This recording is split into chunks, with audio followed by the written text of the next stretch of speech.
अस्सलाम वालेकुम दोस्तों, उम्मीद आहे त ख़ुशी आबाद हूंदो। मां तव्हांजो दोस्त सद्दाम हुसैन, मुंहिंजे तरफ़ां तमामु आलम इस्लाम जे अंदरि रहंदड़ मुस्लमान खे ईद उल फितर मुबारक हुजे।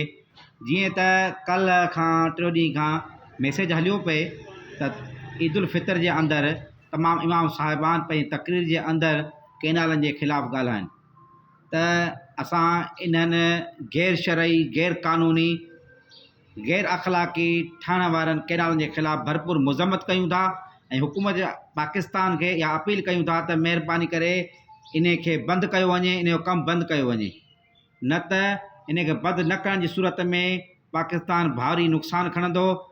असांजे सिंध जे हर शइ ते सिंध जो हक़ु आहे, इन खां अलावा कंहिंजो बि हक़ु न आहे। सिंध जी शइ ते सिंध जो हक़ु आहे, कंहिंजो बि हक़ु न आहे। जेकर असां सां केरु ख़शट कंदो त भारी नुक़सानु खाईंदो। तमामु दोस्तनि खे मुंहिंजी तरफ़ां अस्सलाम वालेकुम।